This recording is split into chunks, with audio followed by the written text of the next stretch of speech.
as soon as we like went on stage, even to do like the pre-checks and stuff, it was like there was a lot of excitement. Honestly, it's like a bit kind of boring playing from the office sometimes, but you go there, there's like lights everywhere, and I don't think there was any nerves really. No, I mean some nerves obviously, but not huge issues. And yeah, it's so much nicer, I think, and there was no issue at all.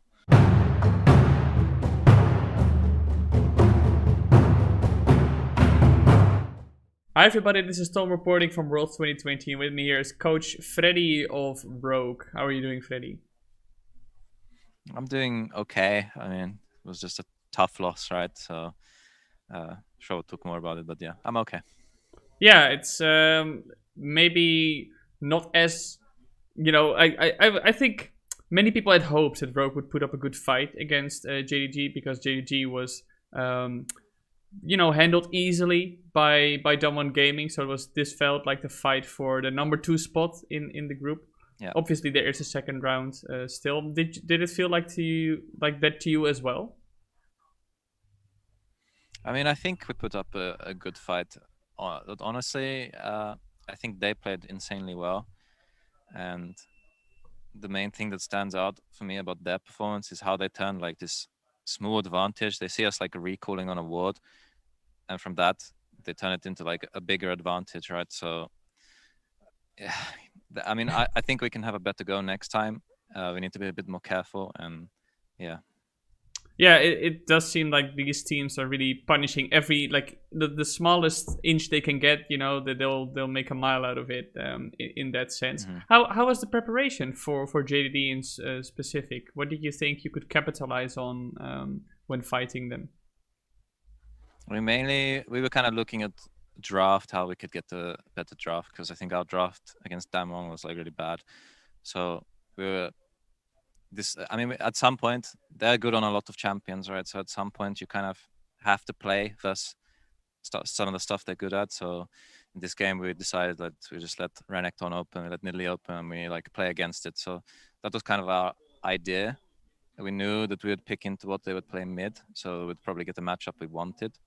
That was kind of our theory going forward, right? And unfortunately they got like a small lead top, and then the ward thing happened, and then the Herald thing happened, right? So it's kind of just snowballed from there.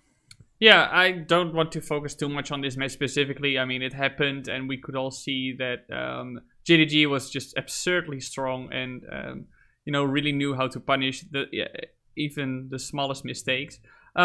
Just in general, though, how has your team been so far at Worlds? What is the mood? Is the team in a good state mentally? I think we're in quite a good state mentally. I mean, it's really hard and stressful, like scrimming these teams over and over, right? Because we came here, we went to quarantine, we got kind of smashed in quarantine, right? we can't like hang out as a team at all, and it's like even worse when you like, okay, you just lose. Some days we just got like 5-0 or something. You just get 5-0 and okay, guys, see you later. Yeah, happens. It's like hard. So from our side coaching, we have to like try to keep them together. But after quarantine, I think the team's in quite a good state. And honestly, what we've learned here, then we can take it back to like Europe, hopefully forward in the tournament, right? But if we take it back to like Europe in the future, I think it's like invaluable. So this has been a big growth for us, the players, myself as a coach as well. Yeah, I will touch on that later, but which teams have you been scrimming so far? I heard when I was, for example, talking to Wunder, right? They picked some Asian teams and you just get slapped around in scrims, but they also did book some like quote unquote weaker teams to give themselves a bit of confidence. So who have you been scrimming then? Yeah, I mean, we have been scrimming kind of a mix. Honestly, everyone apart from the European teams, we kind of know them. It's a bit boring to scrim them after a whole year, right? So in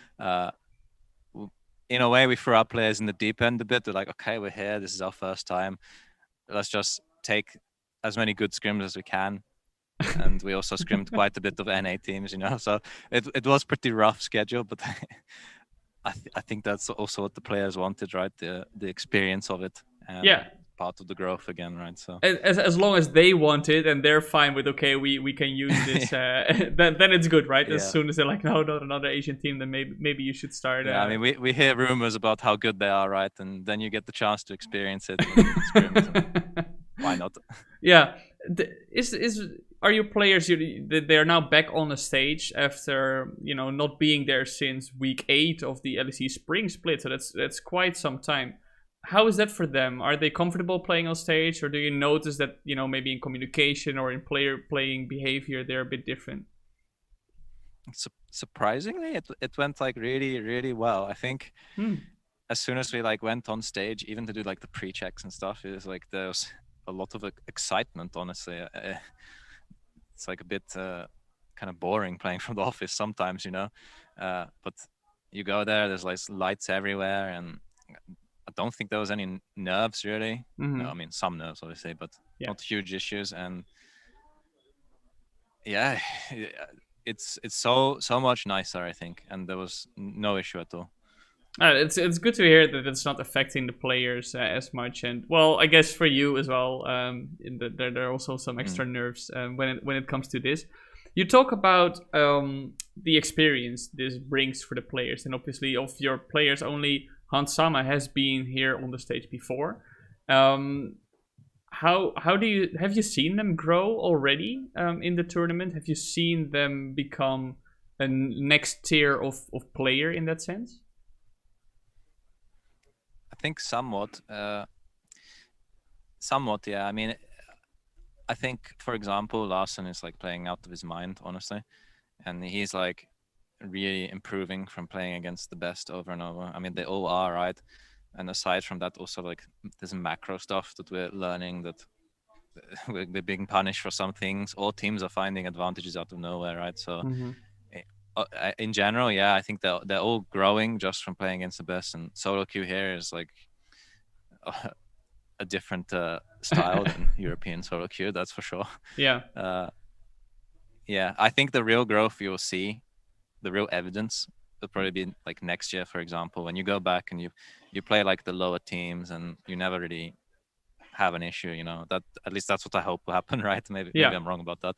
Don't want to eat my words, but Yeah, well, I'll keep this comment in mind, and maybe at the start of next year, if things aren't going so well, I'll come back to you and ask, what's happening, man? No, but looking forward, right? You still have 3 matches to go now, and there is a chance of turning it around. You could still tie with somebody like JDG, and maybe play a tiebreaker match to come around. So, how are you gonna spend the next few days with your players? Are you gonna give them a bit of rest, or is it okay, guys? We have figured out our mistakes, and this is exactly what we're gonna practice on. How are you gonna spend these next few days? yeah. So a bit of both. We have 3 days, right? It's a bit of both. Yeah. So first day we're just gonna take off, have a bit of a refresh, like kind of off day. We're doing a bit of sightseeing actually as a team, Okay. like away from the crowded places, of course. Mm-hmm. Um, and then we'll have 2 days. Like we have a pretty good idea of what we need to fix. Obviously, there's no patch change or anything, so we need to practice a couple more champions, and I think we'll highlight in these games what went wrong and also what we can kind of steal from them that Yeah. went right for them. Mm-hmm. So these 2 days will be very focused, like very on point, like exactly what we have to practice, and then we go into the chaos day, three games in one day, and we'll see how it goes, right? Yeah, that is a big task ahead, right? Like playing so many games in one day. Is there something, I know you have all like a lot of support staff on Rogue as well who are helping the team stay in the right mindset. So when it comes to playing a day like that, how are you gonna approach as a team to make sure that these players are in the right mindset and are able to take on, well, 3 pretty good opponents?